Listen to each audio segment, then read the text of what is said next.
Shalom and welcome to Jerusalem Studio. I'm Reuven ben Shalom, sitting in for Jonathan Hessen. The third week of the mass protests against the despotic and failing regime in Tehran is yet to answer the two crucial issues looming over the momentous events unfolding in Iran: whether the Ayatollahs and their henchmen collapse, and what sort of involvement will the United States undertake in order to shape the outcome. To analyze it, we are joined by retired Brigadier General Mark Kimmitt of the U.S. Army, a former Assistant Secretary of State for Political Military Affairs. Welcome. Good morning. Reserve Brigadier General Dr. Amnon Sofrin, who served in the most senior intelligence positions in both the IDF and Mossad. Shalom. And as usual, Hello. Our own Amir Oren. Amir, there's a lot to unpack, so put us on the right track. So obviously we are hampered by both the speed of events and the lack of transparency. The media is covering events in Iran only partially due to censorship, and the various intelligence and governmental organizations, if they do have a great picture, do not share all of it with the public. And also, between even the beginning of our talk and its end, things may change. But having said all of that, we may say that right now, as we are speaking, the Iranian masses have yet to topple the regime. And this is probably because there is no one unifying opposition figure, the way Ayatollah Khomeini was vis-a-vis the Shah in 1978-79. And also their grievances have to do with the position that the Iranian public, the 90 million or so, find themselves in, which is the outcome, the consequence of policy, not necessarily the policy makers. Of course, they hate them, they despise them, they see them as the source of their problems. But they do not say that someone else, anyone, would necessarily be better and that there will be freedom. So there is no unifying cause in a positive way. And also, the armed thousands and even millions of the Iranian Revolutionary Guard Corps and the Basij have yet to disintegrate. There are three stages. They are for the regime, neutral, against the regime. Right now, they are still at stage one. Mm-hmm. General Kimmitt, can you give us the U.S. perspective here? There's a long history of American red lines. We remember this from the presidency of Obama and also the current president. And many times things are said like, if this happens, all hell will break loose. We saw that in Gaza. And also here, there was a clear red line, so their expectations accordingly. How do you see this unfold as far as U.S. intervention? Yeah, I would say that President Trump has been very careful not to establish specific red lines. He's given somewhat vague assurances that we're behind the protesters, and if there's massive amount of killing and assaults on the protesters, we will intervene. He has been very nonspecific about what that means, which leaves him a lot of latitude and a lot of flexibility. But I think if we see some major Tiananmen Square type of incident, that I would expect President Trump, who probably already has a set of options in a book in front of him, will be prepared to use some of those options.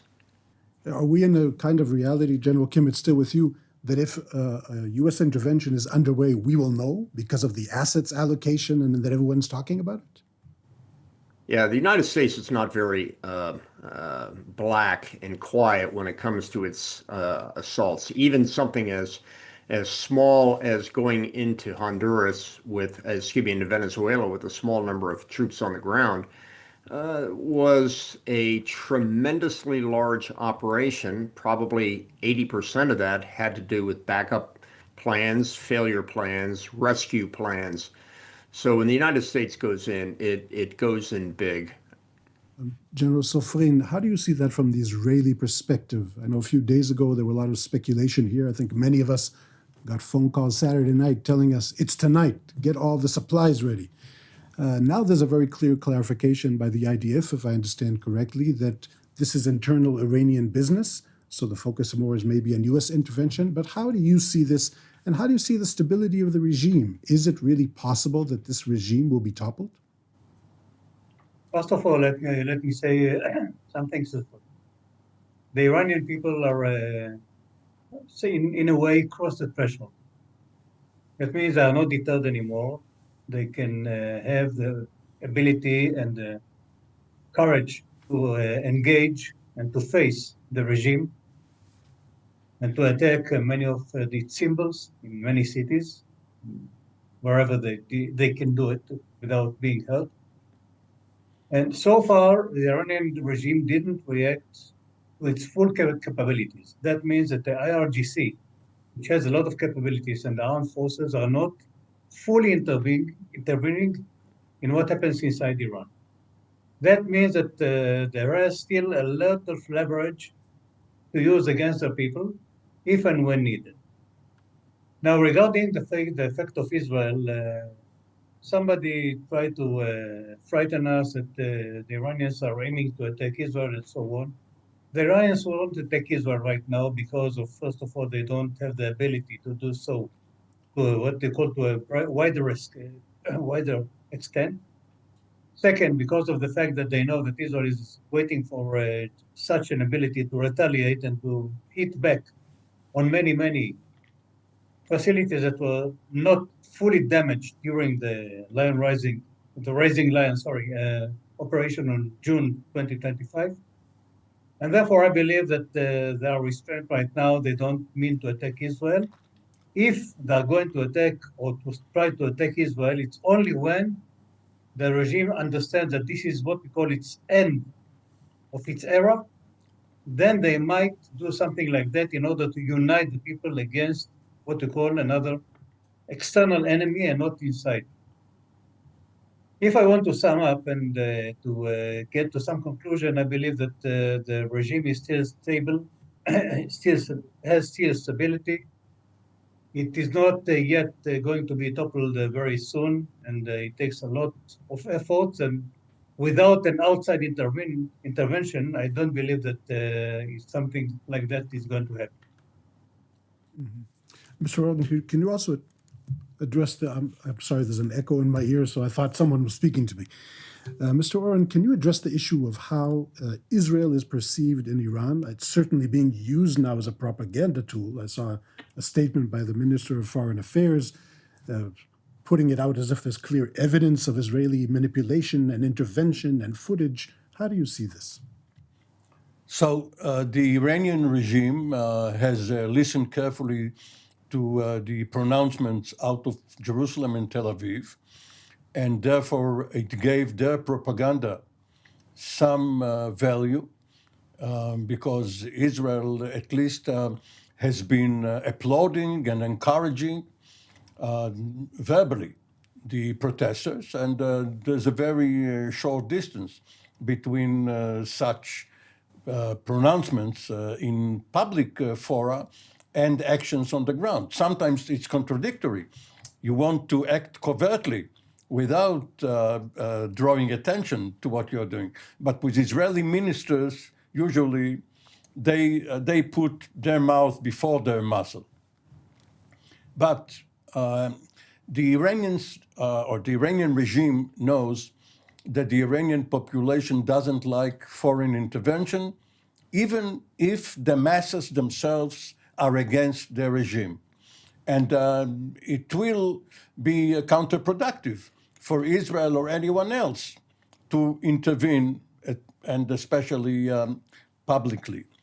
In any event, the Iranians fully understand what General Sofrin just said, that Israel may be aching for an Iranian first blow so that Israel can unleash its force against them.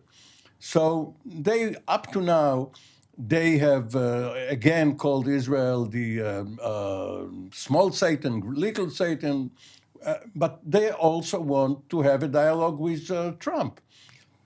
So they apparently expect Trump to hold in Israel in check. It's interesting how having all this unfold after the 12-day war last year, because now that we see Israel's capabilities and what we can do and our ability to have aerial superiority, this even leads to humoristic videos that I saw, like Israelis are told that Iranians are attacking and nobody cares, and then they say, but there's going to be very bad weather and everyone panics. General Kimmitt, I wanted to ask you, what are we hoping for? I mean, if we could have everything that we want, the regime is toppled tomorrow. First, is this something that we aim for? And also, what does that look like? What comes after? We like the term the day after here. What is the day after toppling the regime? Well, first of all, I don't think the United States' goal is to topple the regime. I think the United States' goal is to change the behavior of the regime. I wrote a piece for Political EU last week offering some advice to the administration about a post-Maduro Venezuela. And I said, don't make the missteps that we've made in the past, where we believe that toppling the regime, de-Ba'athifying the entire administration, and dismissing the military is the way to go. Accept what you're leaving behind, take out the pinpoint cancer, but leave behind a functioning society, a functioning government, and if necessary, functioning military, but just put them on a very short string. And I don't think the United States would be upset with that either. Certainly want to go through another regime change operation. I don't think Tel Aviv wants to be running Tehran on the ground. So I think what the United States would want is to take out perhaps some of the leadership of the IRGC and the besieged that are oppressing the protesters, but leave behind a functioning government that at least changes its behavior on the key issues that we've been arguing with them for years, which is the nuclear file, the missile file, and the foreign proxy file. So if that is possible to happen, which is the change in regime behavior, I think that we probably ought to think twice about trying to change the regime. Interesting. I think this discussion also demonstrates the development of the narrative, even in the last few days. I think when this all began, many people, at least in Israel, thought this was the direction that it's going, but I totally agree, especially about external intervention. Still, we can hope that the Iranian people that want to free themselves from the burden of this regime will succeed, and maybe internal or external intervention can assist, push it in the right direction.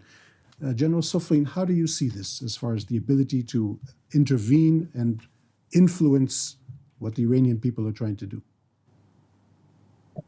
I think that I can join what Mark said. That means that I don't see any intervention that is aiming to topple the regime and to try to change it and to change the whole character of this country. This won't happen. If the Americans decide to intervene, it will be bombing some what we call specific targets that are aiming to signal to this regime that you are going over the red line and you're crossing the red line, and please stay on the other side of the red line and don't cross it one more time.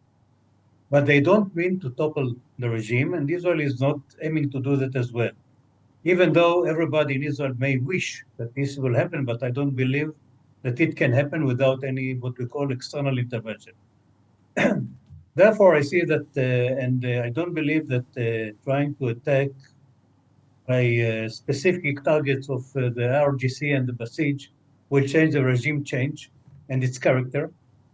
The fact that the Iranian regime right now is signaling to the Americans that are willing to renew the discussions regarding the nuclear issue means that trying to drag time and to stop any attempt of the American to bomb targets or to attack targets inside Iran. So I don't believe that anything like that will happen, and I don't really believe that attacking some targets will change the whole character of this regime, and they will be some pro-Zionist and pro-Americans, just like everybody wishes that to be. It won't happen. Mm-hmm. Mr. Oren, can you lean in on the same issue that we just discussed now? Because do you agree with me that there is this change in narrative in the last few days? Yes, because there were expectations or illusions in Israel, and that, of course, has to do with the news cycle, the 24-hour unremitting news cycle. Yes, they are collapsing. Soon we will see. Well, 3 weeks have gone, but the major key player here is Donald Trump. And let me suggest an acronym for his attitude. I call it TIFF, T-I-F-F, threats, incentives, fines, and then, last resort, force. He has been threatening the Iranian regime. He has tried to offer incentives. It will be good for you, Iran, make Iran great again. We will all have peace and prosperity. He is now fining countries doing business with Iran. He has levied 25% tariffs on whoever is doing business with Iran. And if all of that fails, according to his criteria, he will use some limited measured force. And Israel has now understood that it has to follow his rhythm, his dynamics. I see. General Kimmitt, can you address the nuclear issue a bit? One, as far as the capabilities they still have after the 12-day war. Even though Israel and the United States delivered a significant blow, we still know they have enriched uranium. And how do you view a possible future agreement, even after all of this, what's going on now? Well, I think the United States policy is quite clear that Iran will not have a nuclear weapon, nor will it have the means to produce a nuclear weapon or assemble a nuclear weapon. That's a red line that nobody should be confused about. But that, I think, goes beyond the character and the issue at hand today, which is one more about what is the regime going to look like in the next month? Will it change? If it's changed, is that done by external pressure or internal pressure? And how does the world react to a potential post-regime, post-Islamic revolution regime in Iran? There will be time to talk about the nuclear capability, primarily because I don't think that even if they had a nuclear weapon today, this situation on the ground is rising to the level of them either saber rattling with it or actually intending to use it. Do you see a positive outcome from everything that's happening now? Because so far this discussion maybe could lead to an understanding that it is all for nothing. The regime will change. Do you see a positive outcome as far as the pressure put on the regime and reach a better agreement that prevents them from having a nuclear weapon? It depends on the means that is used to achieve that. I think that if we go in guns blaring, American cowboys from abroad, that's going to make things worse, not better. It will not only antagonize the people of Iran, but it will also embolden our adversaries, Israel and the United States adversaries, to jump in to that security vacuum that would inevitably result. So I think the positive outcome, I would like to believe I defined earlier, which is keep the regime in place. Let that be a decision for the people of Iran to choose. Take a big chunk out of the leadership of the IRGC and the besieged the way that Israel did with Lebanese Hezbollah. And let's offer an olive branch and an assistance to get Iran back on its feet economically, and but make it very clear that the United States could certainly take it up quite a few notches if they simply pocket this assistance that the United States could provide. General Sofrin, can you lean in on this issue of the nuclear issue? How is this perceived from the Israeli perspective? What do we think they have, and what is the positive outcome that we think these circumstances could lead to? First of all, Israel's position is long-standing, telling that Iran should not have nuclear capabilities. military nuclear capabilities, namely the bomb. Now, regarding that, we bombed some of its nuclear facilities during the Rising Lion operation on June 2025. They still have over 400 kilos of enriched uranium that are still their possession. We don't know if they have or don't have another, what we call enrichment facilities, or other enrichment facilities that we don't know of, but maybe there is at least one of them, because there are rumors at least one that was not damaged and can be used. Now, the aim should be in this occasion of these internal, what we call riots and protests, to take advantage of this situation and the fact that the Iranian regime is now signaling to the Americans that they wish to discuss with the Americans this issue one more time, and to pose against the Iranian regime the red line and say, okay, no enrichment on the Iranian soil. All this material should be brought into a neutral country or some country or something like that, and to make sure that Iran on this occasion will not have the capability to produce nuclear capabilities, namely, of course, nuclear bomb that can be used against Israel or against other countries in the Middle East.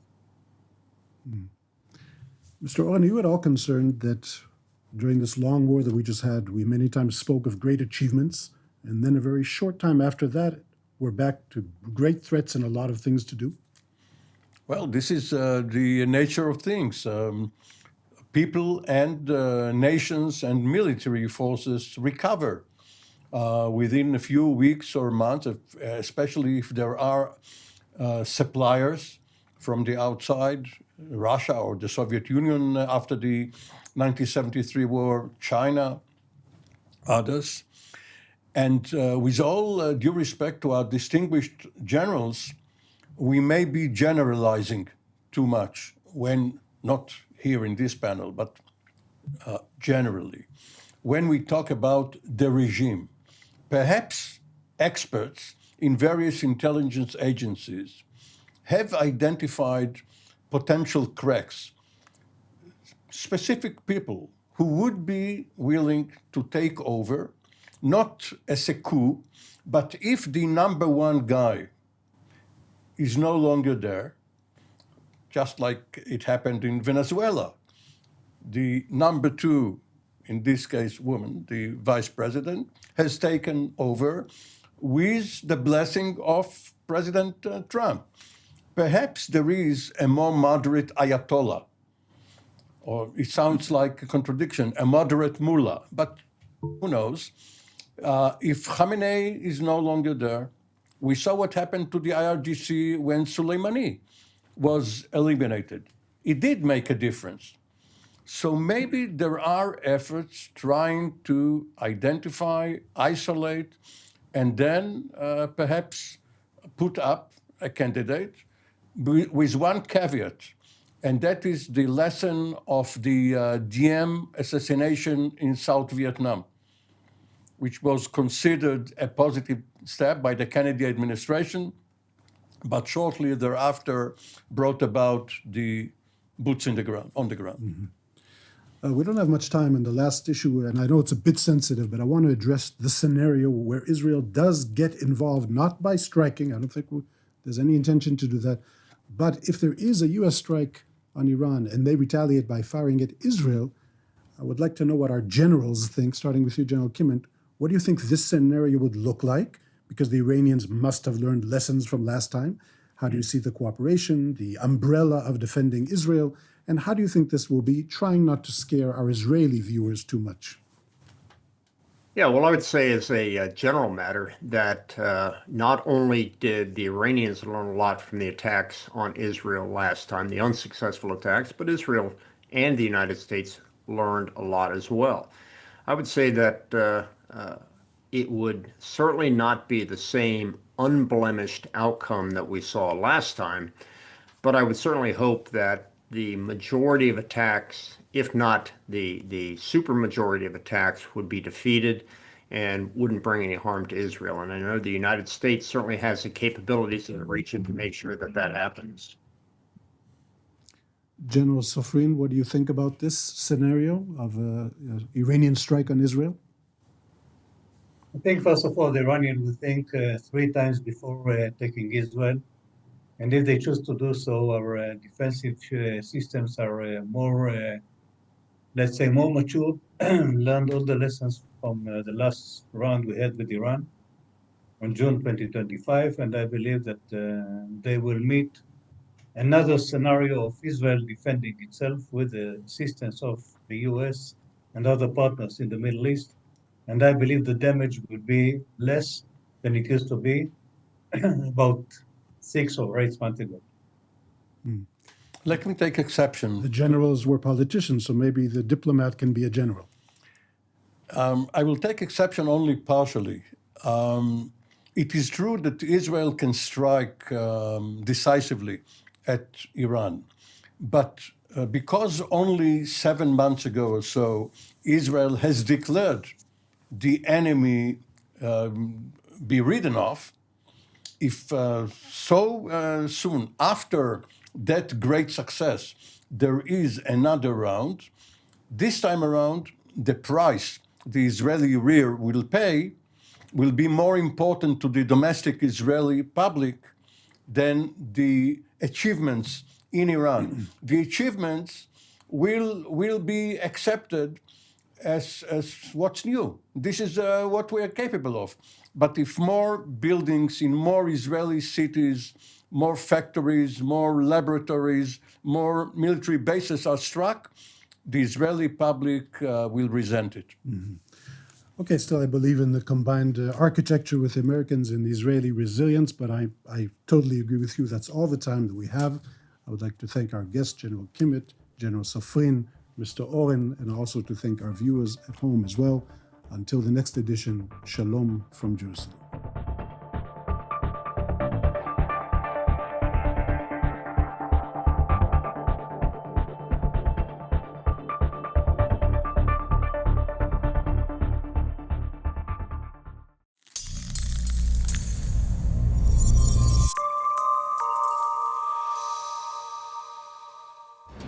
For more of TV7 Israel's productions and editorials, we invite you to visit our website at www.tv7israelnews.com.